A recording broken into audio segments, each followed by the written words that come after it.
guys, so I know it has been a while, almost like a month since I have posted a video on my channel, and honestly I've just been busy. I went to California last weekend and I didn't do any pre-filming, so I just haven't really been able to film any videos in the past few weeks. So sorry about that, but I am filming a ton of videos today. Hopefully there will be no more missing any weeks. So yeah, I'm back and I plan to stay consistent, hopefully for a while. I just wanted to say that I have finally reached 100 subscribers. I know this happened like a few weeks ago and I never actually thanked you guys for subscribing and watching my videos, so I just want to do that now. Thank you so much everyone for subscribing to my channel and watching my videos, and I really appreciate it. Honestly, I never thought I would get to 100 subscribers.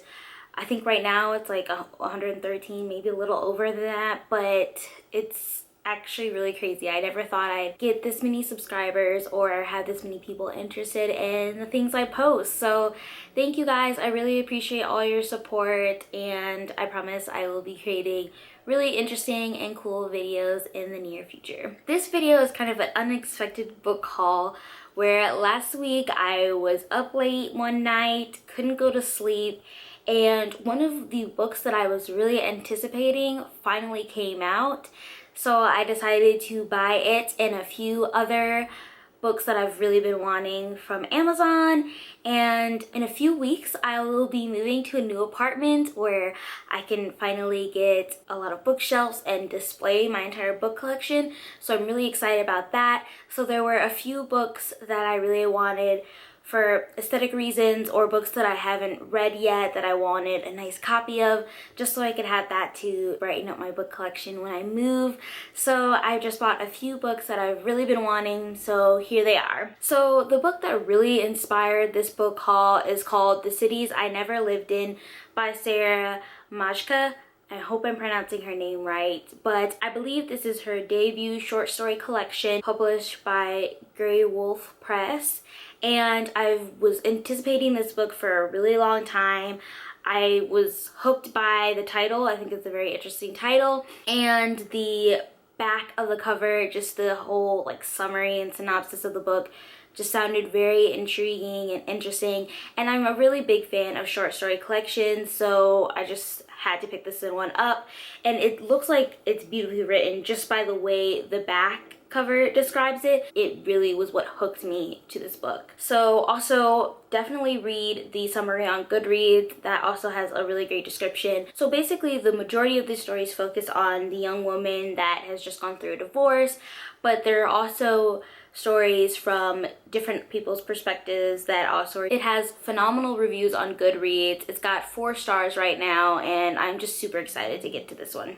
So I also picked up a literary magazine.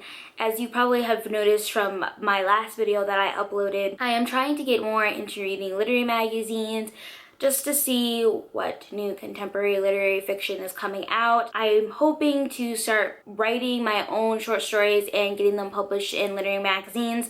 So I really want to do a lot of research and look at literary magazines and what's being published. So I thought I'd pick out some of the more popular ones just to get a start and go from there. So last time I posted a video, it was because I got a whole bunch of literary magazines from McSweeney's. So if you watched my last video I posted, it was about the literary magazine McSweeney's that I had recently got a few editions of, and I kind of want to start reading more literary magazines just to see what kind of contemporary literary fiction is being published now. And one of my goals this year is to start writing short stories again and hopefully getting them published in some literary magazines. So I thought it would be a good idea to kind of become more acquainted with some popular literary magazines and, you know, get a more familiarity with them. So I also picked up Granada from Amazon, and this is one of their past issues, issue 127, and this is their Japanese issue. And I got this one for really 2 reasons. I read a while ago a anthology of Japanese short stories called Digital Geishas and Talking Frogs, and that was amazing. I absolutely love that book and all the stories in it, so I thought this would be a great way to read some more works from Japanese writers. And there's also a short story from David Mitchell, and if you do not already know, I'm absolutely obsessed with David Mitchell, so I just thought this would be a great place to start to see what some of their back issues look like, and then if I'm still interested, I'll probably get a subscription so I can get more of their recent issues. So I'm really excited to have this. I've been wanting it for a while now, so it's finally in my collection. So also one of my goals this year is to kind of expand my reading genres. I kind of stick to a few staple genres that I like fantasy, contemporary, short stories, and I kind of want to branch out, so I thought mystery would be something interesting to branch out to because I don't read a ton of mystery, and I've been seeing this book on Instagram a lot lately. It's called Manhattan Mayhem, stories from Lee Child, Thomas H. Cook, Jeffrey Deaver, Margaret Maron, T. Jefferson Parker, S. J. Rosen, and 12 others, and it's basically an anthology of short story mystery stories. So I really thought I would get this one. There are really great pictures of Manhattan in here, black and white pictures, and I loved the cover of this book. It has like this little sleeve here. That's the Manhattan part. So then when you take it off, it has this really blue like map of Manhattan, and I'm guessing, and it has like each of the different short stories on here, but it's just really beautiful.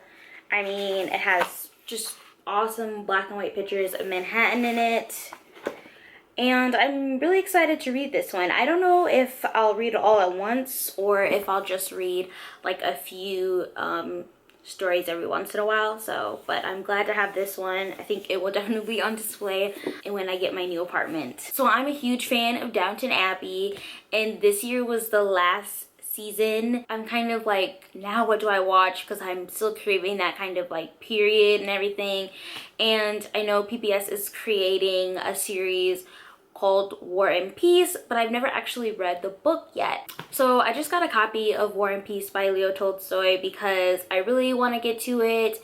I mean, this book is thick and these pages are like super thin. It's like 1,300 pages.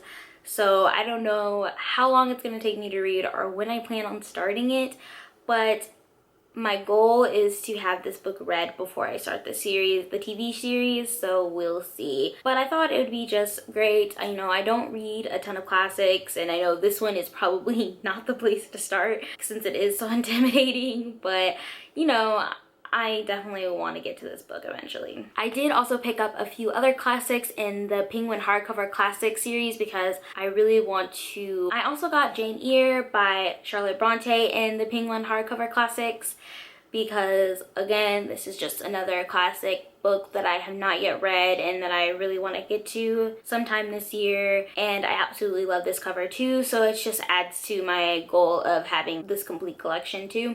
So I just thought I would get it, and it's really beautiful, and yeah. This book has been out for a while and it had a lot of buzz when it was out, but I didn't really hear much about it. I guess since I started YouTube, I've really, you know, learned more about it, and I really wanted to check it out. And that's S by J.J. Abrams, and I just really like the idea of having like interactive elements into the story, because I know there's like postcards and maps, and most of the story is actually the notes that these two kids take in the margins. So I just really want to get to this one. It kind of reminds me a little bit of like the format of Illuminae, I guess, in a way, since it's like all this different kind of media put together. So I don't know, I haven't heard like a ton of great reviews on this book. I know the actual book, The Ship of Theseus, that's the actual book, people said was really boring, but the story between the two characters in the margins was pretty interesting. So I just thought I would give it a chance and, you know, come up with my own ideas of how I feel about this book. So the last two books that I got are the new books published in the new HarperCollins books illustrated by Minna Lima, and that is the Peter Pan one. and the newest one, The Jungle Book. I have not read The Jungle Book, but it's one of my dad's favorite books, so I love that I have this edition, and I love that it's like interactive. The illustrations in this book are just beautiful. I mean, it's just spectacular, but these are like interactive editions, and they just have really cool things. Like here's like a little map, and then you just pull this tab and it like changes.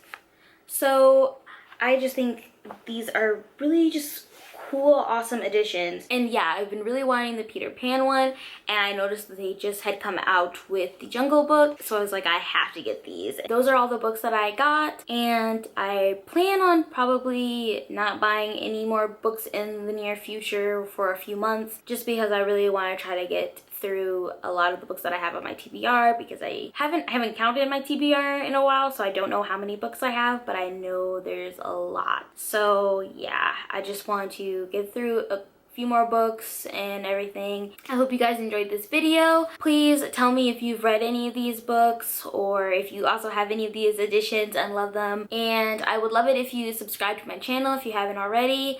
And yeah, I will see you in the next video. Bye guys. Let's see what the first one is. Oh, cool. It kind of looks like a journal or a notebook or something. Or like an artist sketchbook. It has like a little sticker on the back. Ooh, it's art. It is like a sketchbook.